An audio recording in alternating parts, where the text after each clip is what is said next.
Okay, so we have a new one for you guys. We're gonna be ranking the Straw Hats, and we're gonna debate our rankings. This is info, and we're gonna like do a brief explanation of our rankings. This is Lewis. All right, so I guess we're gonna start with number 10. Who do you have as number 10? As in, like, the worst? Sanji's number 3? Well, don't reveal your list. We're gonna go one by one. Alright, so how do you want to do it? Your least, the bottom ranked 10 for you. Honestly, I'll say Chopper is the last one. Chopper last. Last one. Chopper last. Okay. Last one I had Usopp. Do you want to talk about you? Well, I think Usopp and Chopper are in the same like scale, so maybe I would go like Usopp be my number 9. Okay. Well. All right. Let's not justify. Hell, yeah. Usopp. If you're an Usopp or Chopper fan, you can cry about it. I'm not saying they're bad. I'm just saying there's better Straw Hats By number 10 in the lineup. So no, I have Usopp Chopper at number 10. I have Usopp and my number 9 is Frankie. Frankie, okay. Frankie, because I just feel like we only got one good arc with Frankie, and we haven't really seen anything else from him. Because like when he first came out, he was like supposed to be as strong as Luffy, right? Because he fights Luffy that one time. Yeah, but that's just like the writing that goes into like the character. Like, okay, first he had to like be his enemy, then he had to be his friend, and like now like he develops into like being a passionate crew of the Straw Hats. Crew. Well, personally, other than that utility that he kind of is like a better Usopp. Plus, without Frankie, there would be no boat fixer. I mean, that's what I mean, like better Usopp though. But I still don't think it's because we haven't. He's like, an actual shipwright though. We only saw that one good arc. But he's a shipwright. And yeah, it's like the best arc in One Piece. When you really think about it, like I'll just say this, that I would put Frankie more in the. Well, we'll see. We'll see. Okay, so number 8. Who do you have? I'll say Nico Robin. Okay. No, I let me change. Whoa. That. Let me change that. Yeah, it's very important. You should have drawn your list before. All right, I'll do Brook. Brook, okay. Even though I like Brook. In my number 8, I had Jinbei. Okay. Just because I have this like feeling that because he's kind of like an older character, he doesn't really interact as much with the younger character, like in my mind, and just because I feel like Brook, no, I feel like Jinbei was kind of like, okay, the ending character, like the last like 10, kind of caps it off, and it's somebody that we've seen throughout the whole show, but he only joins towards the end, and it kind of like.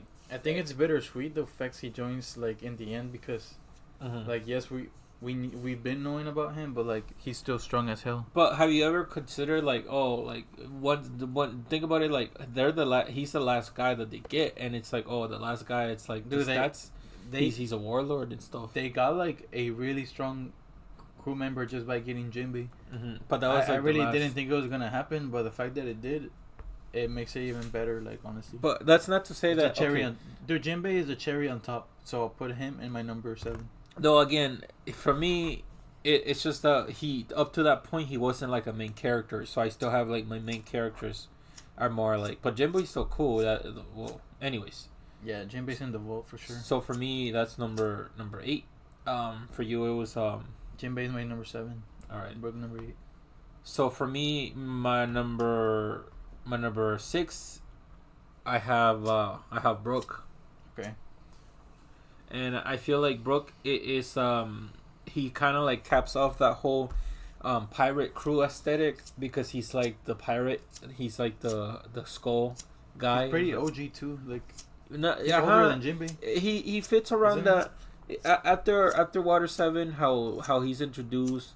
Kind of they go because think about it like this. They say that Water 7 is legendary and it's goated, and after Water 7 you have where they have Brook, and they say that arc is not goated, and then you get to Pick Peace, and yeah, that's true. I get what you mean. Thriller Bark wasn't really like that good, but I thought the ending of it was really good. Though I also still think that it did enough to like make that interesting even with Brook, because we got a whole ass other guy. And he's a skeleton, and that's skeleton pirate, and yeah. So I have Brook in that position. Mm-hmm. Who do you have? At my number 6, Yeah.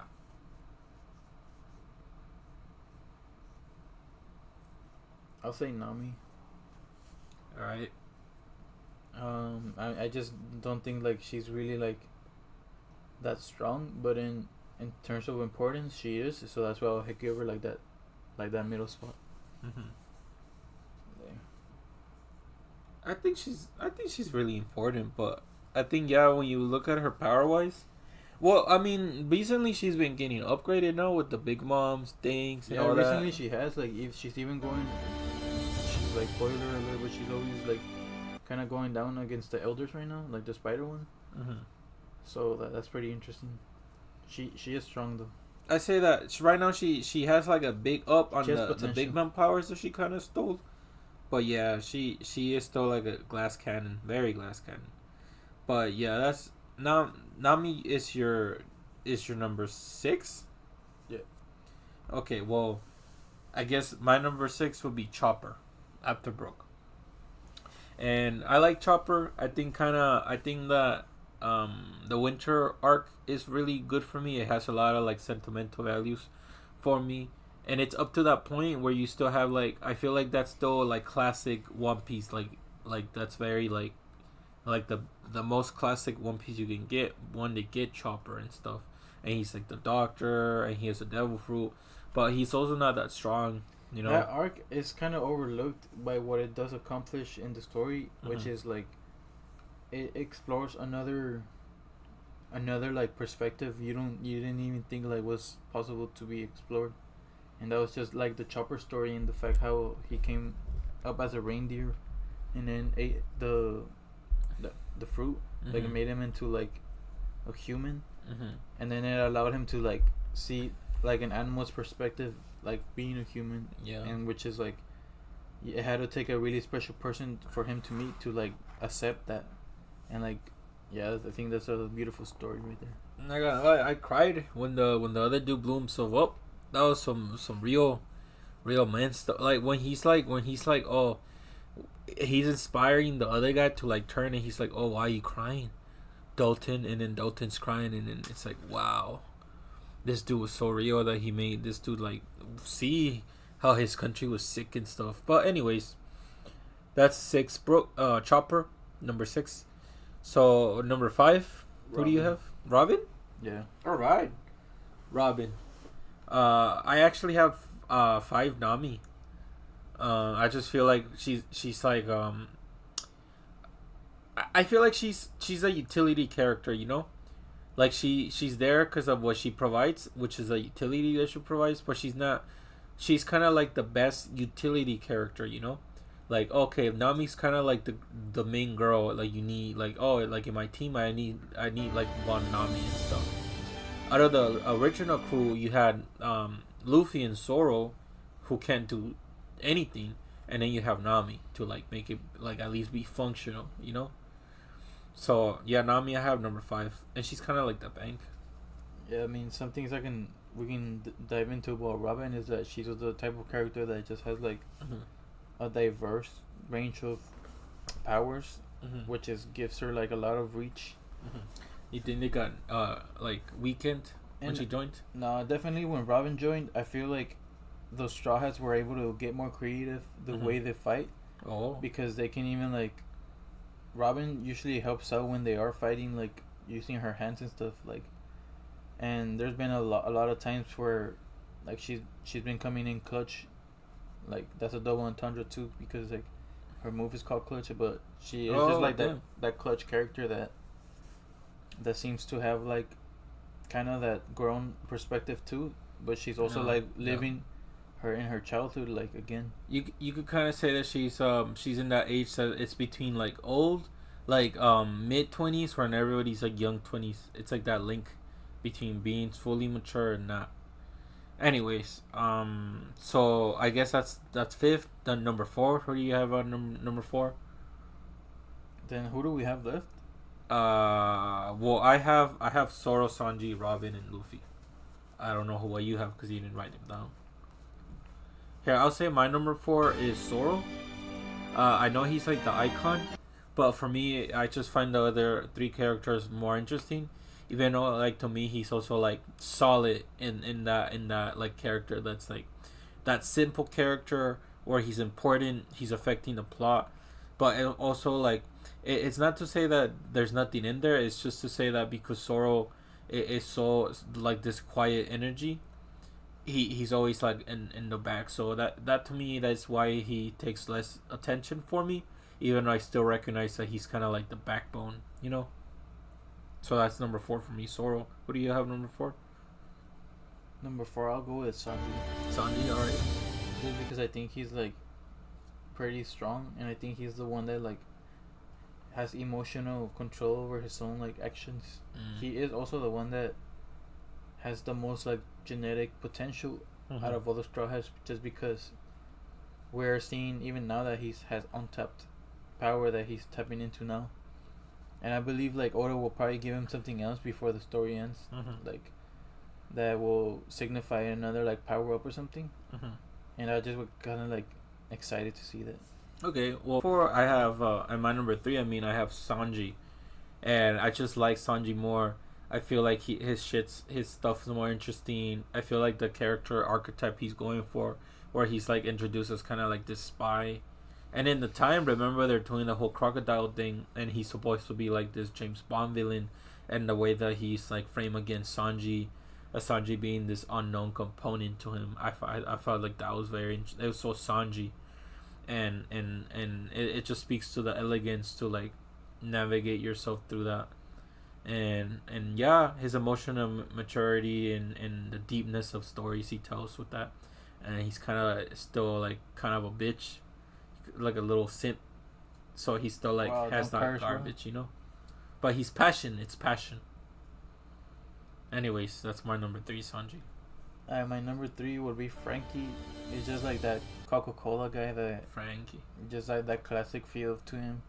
Like you think of an American when you think of Frankie. He just has like the value of like he's supposed to be American too. Yeah, bro. He's like he has that kind of spirit to him, which just makes him like a easily liked person. That's why I mess with him. I vibe with it. Yeah, he's also like very. I didn't get to talk. I know that I have Frankie lower, but I love all these guys. But to me, Frankie's also like very like aware of who he is. He doesn't really get embarrassed, and I feel like that's liberating. And he's very positive too. Like you never really see him be negative. He's just always like inspired. And he is also like one of those older guys. Like I would say that he's like actually 20s. I mean like 30s, like early 30s if Robin's like mid 20s. Yeah, and he's a master of his craft where like when they need him to. It's also interesting to be like an older character that could still be childish with them, and he's also like very childish. Plus another reason why I think he's important, he brought in all the technology to the Sunny that like Vegapunk kind of like saw the vision of that. I hope we get a better Frankie arc with the Vegapunk stuff.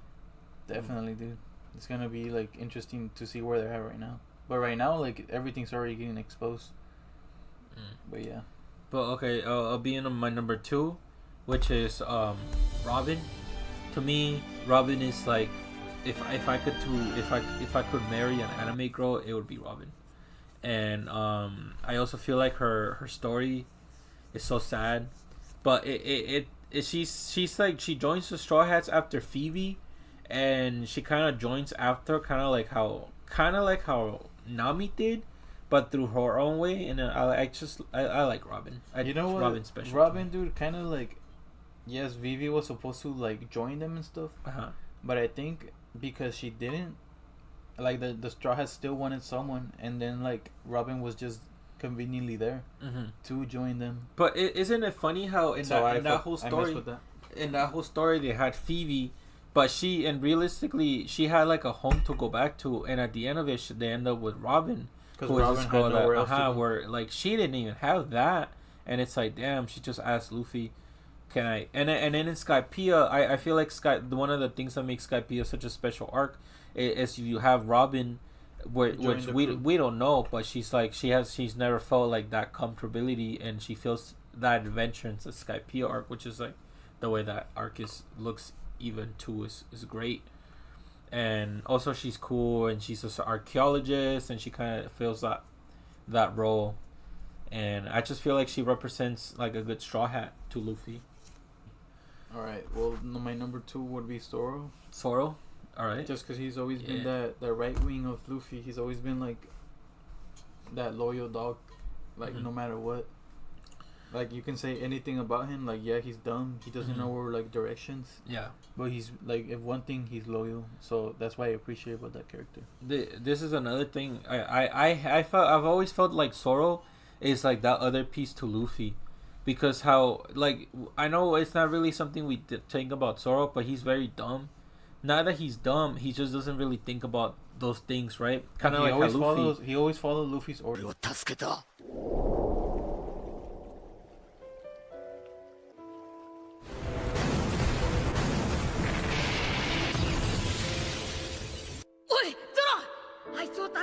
No matter what it is. But I feel like that's kind of like because he's like that quiet guy, and Luffy is also like dumb, but he's like that extroverted guy who, and I feel like when they see each other, they just click, and that's how Luffy could be his captain to this guy. That they understand each other. Yeah, I feel like they clicked yeah. As soon as they met. They probably had that click where they were like, oh, everything that I think about doing, this guy is already doing, and I feel like that's how Zoro feels, where he's like, I don't need to question my captain's judgment because that's how I feel, and he's just doing it for me, you know. And that's why, like, even when you remember when he's they're in that part where the Celestial Dragons and Luffy punches that guy, they had a scene where Zoro was about to cut that guy, and it was like showing like these two are the safe wavelength.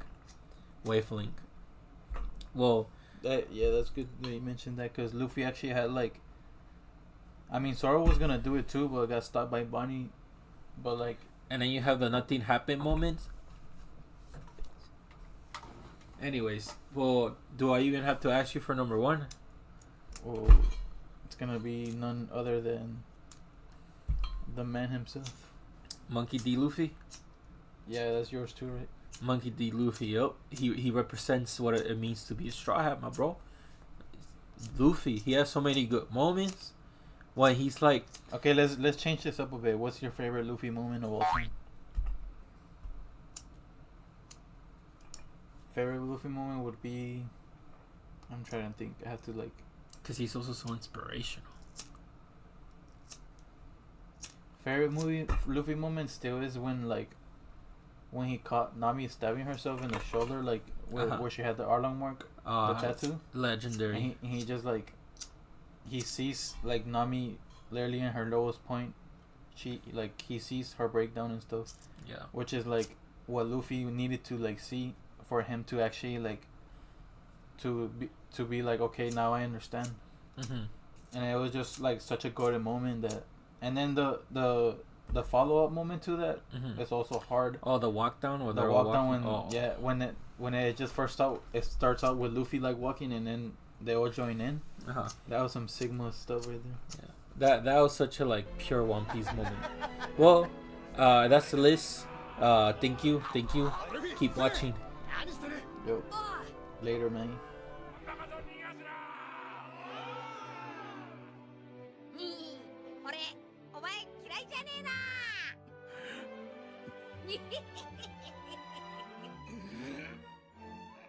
Sasato, ike!